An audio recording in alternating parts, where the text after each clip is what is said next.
Hey guys, I just thought I'd do a regular update video. I've been kind of putting it off. I got a fair amount to talk about though, to show off. So, start off here with this is a comic book, Joe Frankenstein. I think I got this from, yeah, Indiegogo back in April. I did one of the tiers. This is the first two issues of it because it's reprinted from, I think, the IDW.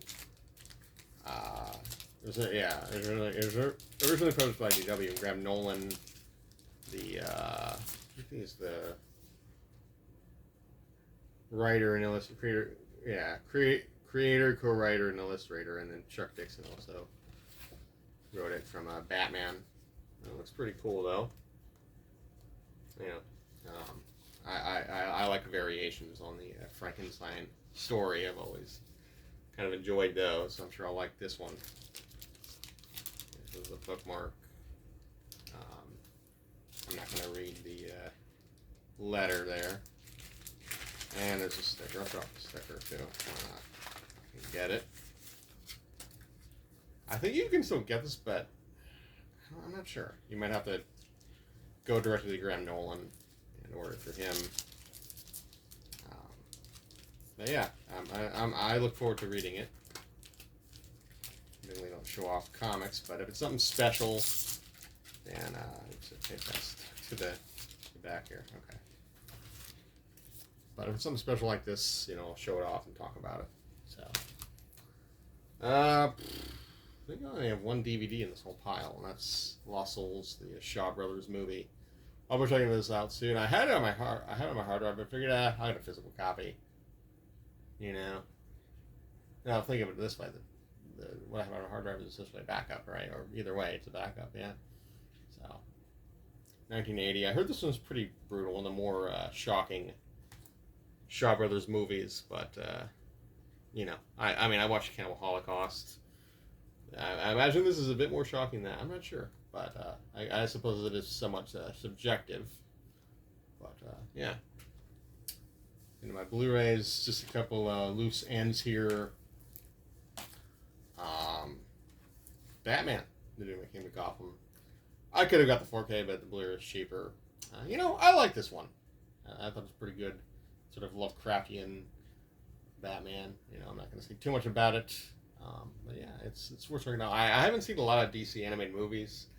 I just haven't. Really no reason for that, but some of the horror ones I am interested in. So I know they did like Justice League Dark. I might check that one out too. But yeah.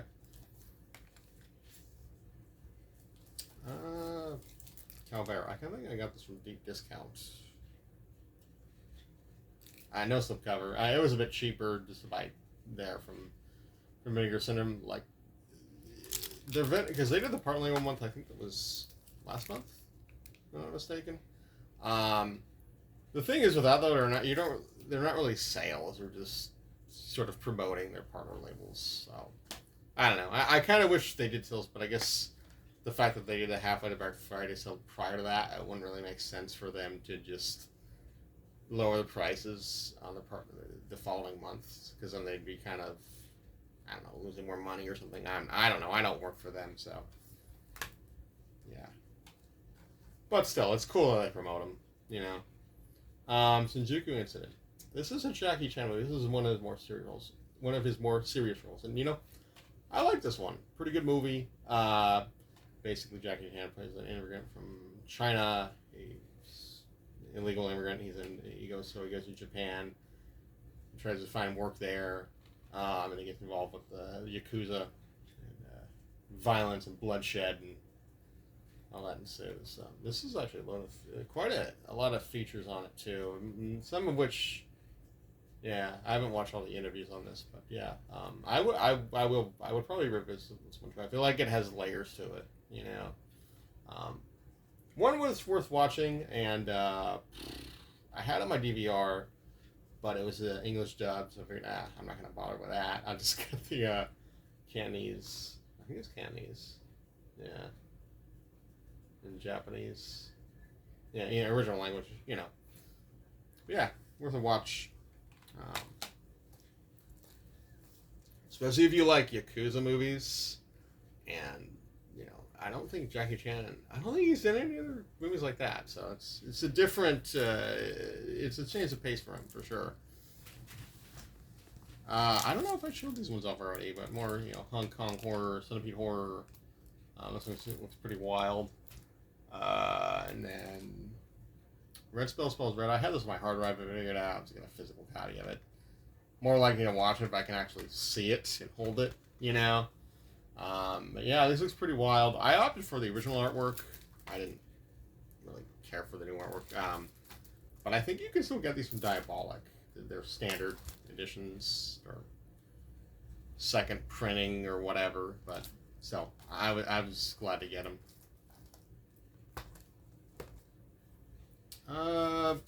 Speaking of Vinegar Thunder partner labels, I did order a few. Ergo Sanatorium, I've been wanting to do this for a while. It looks pretty interesting. This cover reminds me of the amusement park, the George Ray Romero film, which I still have to watch that. And I will. It's the back. But yeah, this one looks pretty wild, pretty interesting.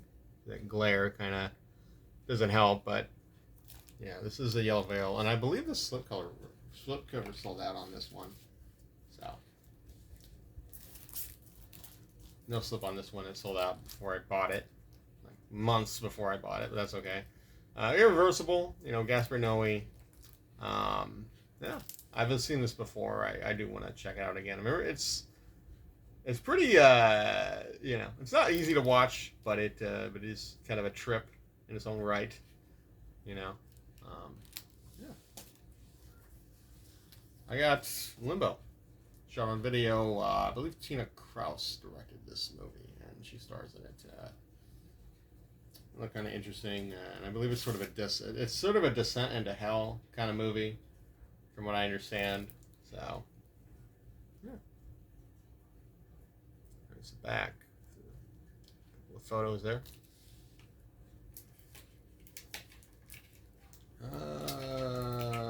I guess I'll talk about my Arrow Video purchases now. Yeah, I just bought these two. Those have eyes, 4K. I rewatched this, and this is, man, I would say this is one of my favorite horror films of the 70s. Just hands down, just the atmosphere and the pacing and the maybe not sense of dread. I think this is a sense of dread, but I think it just feels so like uncomfortable at times, And I think I watched the remake recently too, and I prefer this over the remake. I know that's kind of an unpopular opinion, but I've always liked this one, And yeah, Michael Berryman on the cover there, yeah. Wes Craven, yeah. And a good summer horror too, top of that, so. Dementor. This one looked kind of interesting. I don't know much about it. I mostly bought it because Jugface is on it, and I've been wanting to rewatch that. It's been years since I've seen it. Same director as the director, same guy who directed Dementor directed Jugface. What's his name? Chad Crawford Kinkle, I think. Yeah, which I guess they're both. Both folk horror. I know Jugface is. I don't know about Dementor, but so I'll overdo anything though. And because when I watched Jugface years ago, the sound quality wasn't great, so I'm thinking what's on here will be better than what I watch off of. I think it was like Popcorn Flicks. Not the best streaming act, but by the way, if you're getting some of the more obscure streaming services, that one I don't really recommend. But because I was just gonna get Jugface on DVD, but I figured I'll just get this, better picture quality and all that. So yeah. Let me talk about my Kino purchases. And Soon the Darkness. This is Robert Fust, who I think he did The Devil's Reign, and I think he did some Vincent Price. Yeah, Abominable Doctor Fives. So I look forward to checking this one out. I guess this is summer horror or it's daylight horror anyway. So yeah, 1970. I've been watching Gift Go from 1970 lately. I did watch Count Yorga Vampire yesterday, so been years since I've seen that one. So but I think I've already. I may have showed that off already. I feel like I did. I probably did, but anyway, if I didn't, I can do another video. The Acefix. This has been on the watch list for a while. Don't know too much about it, but I think it's British horror. If I'm not mistaken. Maybe, I don't know. Anyway, yeah, looks pretty interesting. Yeah. For 1972, this is when this one was released. Yeah, so good year for horror, you know. So. Dr. Orloff. This is a Jack Franco movie. It had been years since I've seen this one, so it was good to revisit it. You know, I enjoyed it. Yeah, kind of. Essentially, it's a Mad Doctor story. Now, I know there were a couple Dr. Orloff movies. I've seen Dr. Z. Dial Dr. Z. Is that the name of it? I don't remember. No, I think so. That one's good too. Yeah. It's kind of it's a sort of variation Dr. Orloff, but yeah.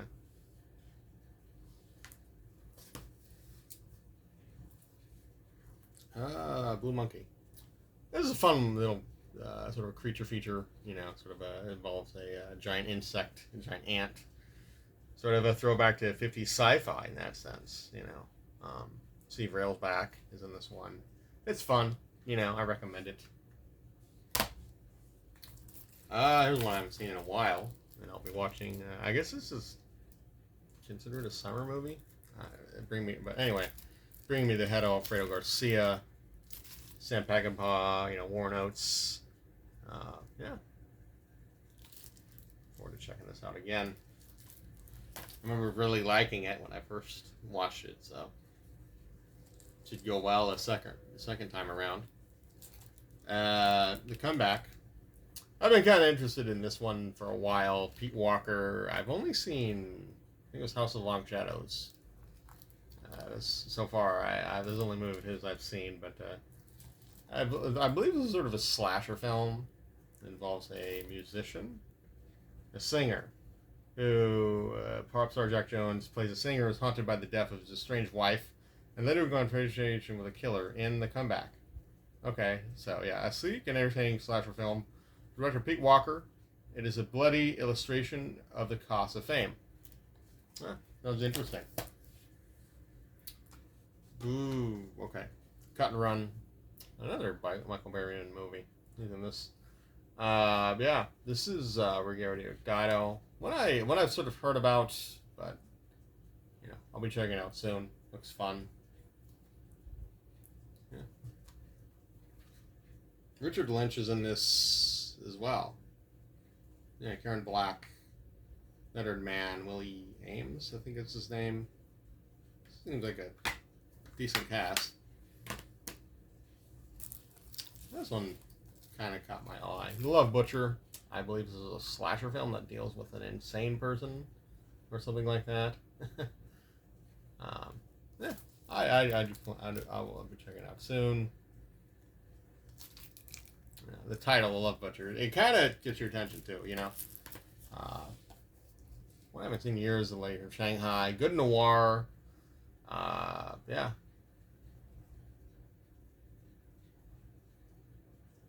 It's interesting because on the features it says 3 comments by film noir historian Eddie Muller.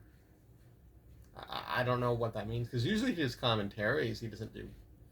I guess it's a feature just where he talks about the movie or something like that. So, yeah, I'm not really sure what that is, what that consists of, but I guess I'll find out. Yeah. Anyway, I don't know if I've seen that, but I haven't seen it. It's been a while since I've seen that, so I want to check it out again. Poison. sort of an anthology film, very avant-garde. I liked it, didn't love it, but hey, it's worth a look, you know. Especially if you like the avant-garde type stuff. Yeah.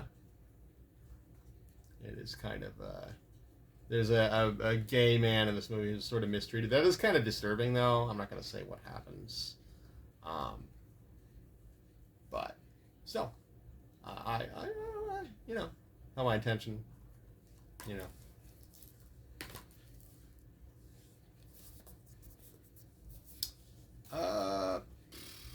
Secret Dorian Gray. I guess this is Italian. I don't know, but it's 1970. Yeah, I'll be checking it out soon. This is a rare video release.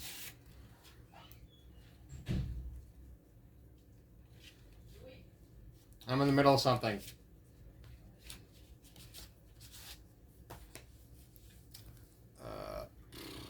So Sweet, So Dead. This is a good giallo. One I've been wanting to see. I was into it. I was pretty tired when I was watching it though, but I got the gist of it.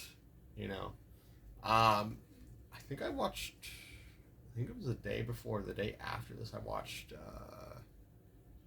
The College Girl Murders, which is a German crime film. So this was actually pair well with the crime, especially that one, or I would even say The Carpet of Horror, because it being a giallo, it does have a lot of the similarities to crime films.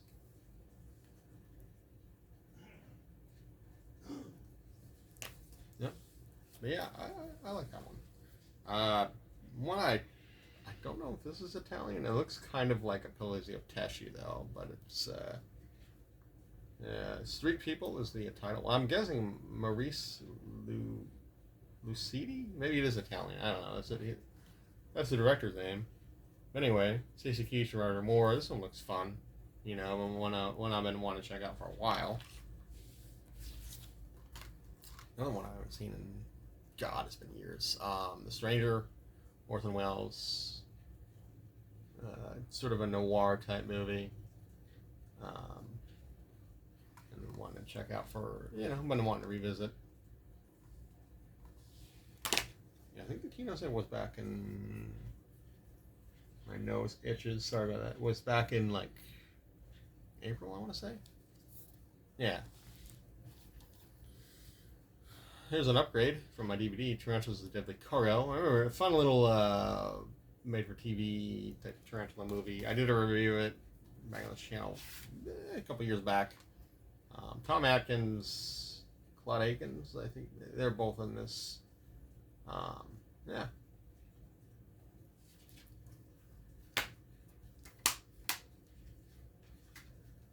Got a few more here. Charles Bronson, The Valdez Horses, also known as Chino. I like this Western. I do. So, you know, I wanted a physical copy of it. I'll watch it again, and then you also have Vincent Van Patten. He's in this too. So yeah, Joe Ireland, Bronson's wife. So yeah, she did a couple movies with them. So even I think From Noon Till 3 is another good one. They're both on that. I also recommend that. The Unseen. I like this one actually. It's pretty good, sort of a slasher film in a way. Yeah. It's I don't know how much else to say about this one really. Barbara Bach's in it, and yeah. And it's sort of like how I guess in 1980, how you sort of had characters who were sort of disabled or sort of, you know, had physical deformities. Right, this is one of those movies that just sort of have that. It is kind of sad though towards the end. I'm not going to say what happens, but yeah.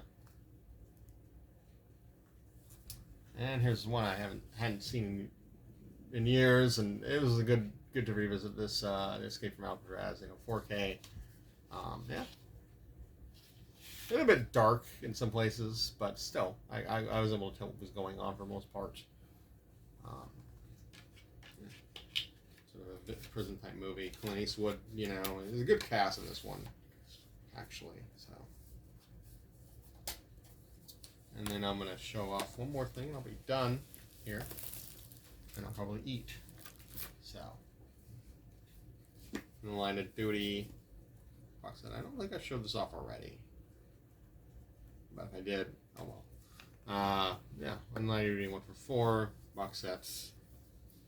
This is 88 films, Region A release, so if you don't have, it's sort of unusual because typically 88 does, they haven't done that many Region A releases, so yeah. If you don't have a Region B player, you can still get this. As far as I know, it's still available, so. Royal Warriors, I don't know if these are in order. Anyway, Yes Madam. I don't think Rothrock is in this one. I should have shown the back of these two. You know, I think this is a good sort of companion piece to Tiger Cage. Yeah. And then you have In the Line of Duty 3. I heard this one was really good. Back there.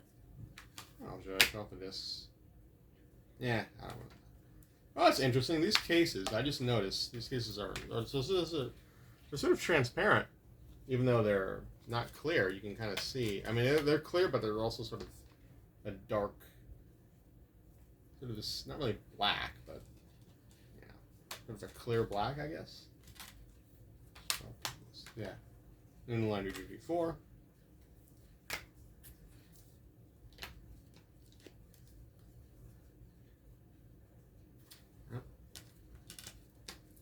The disc already, but I'll show the other two. I'm going to put them back in the box anyway.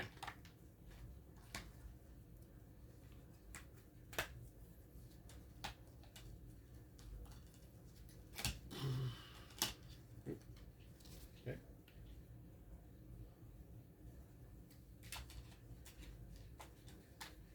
I'll show the disc there, and I'll show this one.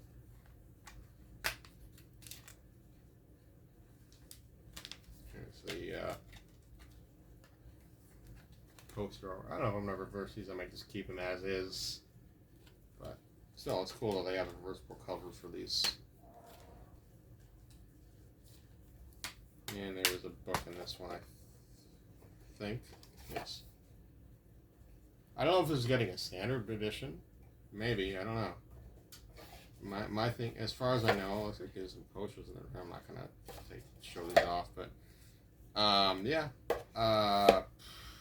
Maybe this will get a standard edition because I know Tiger Cage did. So I guess it just depends on how well this one sells, and they you know, and there's demand for a standard edition. So yeah, but I'll put this back in here.